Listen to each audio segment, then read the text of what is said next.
Sir वही कंगना रनौत जी का बयान आया कि किसान आंदोलन के दौरान कंगना रनौत एक बददिमाग महिला है और उसको कतई संसद में नहीं पहुंचाना चाहिए था। किसानों को बलात्कारी कह रही हैं, हत्यारा कह रही हैं।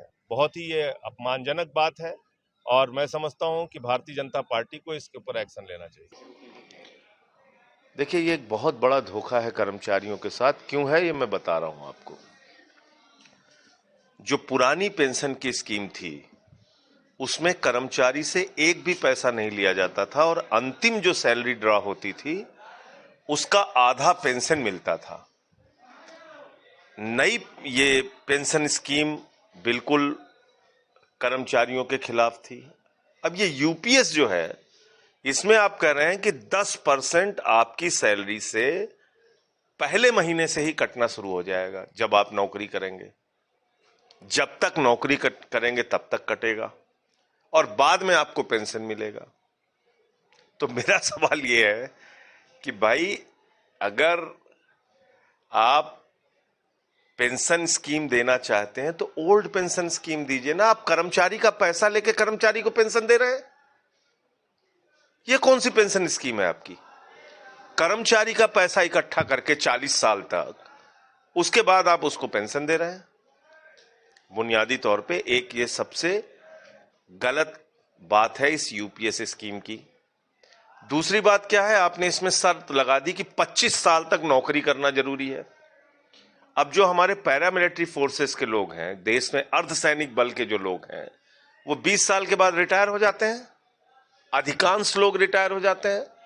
तो आप पैरामिलिट्री फोर्सेस को, जो एक बड़ी संख्या में है इस देश में, उनको आपने इससे बाहर कर दिया। सीआईएसएफ हो गया, सीआरपीएफ हो गया, बीएसएफ हो, सबको आपने बाहर कर दिया इससे।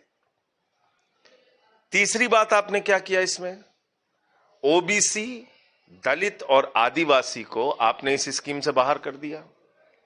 क्योंकि ओबीसी को नौकरी पाने की जो सीमा है आयु की वो है 38 साल। दलित और आदिवासी को जो सीमा है वो है 40 साल। तो अगर कोई 40 साल की उम्र में नौकरी करेगा तो उसकी तो नौकरी की जो समय सीमा होगी कुल, वो 20 साल की होगी, क्योंकि 60 साल में रिटायर हो जाएगा। कोई 36 साल में नौकरी पाएगा तो 24 साल की नौकरी करेगा, 37 साल में पाएगा तो 23 साल की नौकरी करेगा। तो आपने ओबीसी, दलित और आदिवासी को भी इस पेंशन स्कीम से बाहर कर दिया। तो बुनियादी तौर पे ये जो यूपीएस है ये कर्मचारियों के खिलाफ है, दलितों, आदिवासियों और पिछड़ों के खिलाफ है। और इसलिए जो देश के कर्मचारियों की मांग है कि पुराना ओपीएस ही लागू होना चाहिए, वही लागू होना चाहिए। पहले क्या था, जीपीएफ कटता था, उसमें से किसी भी कर्मचारी को बेटी की शादी के लिए, जमीन का कोई टुकड़ा खरीदने के लिए पैसे की जरूरत होती थी, 1 पैसे का ब्याज नहीं लगता था, उसको लोन मिलता था और वो फिर बाद में उसको जमा कर देता था। अब आप क्या कर रहे हैं, अब आप कह रहे हैं कि साहब 10% पेंशन योजना के नाम पे आपका कटेगा।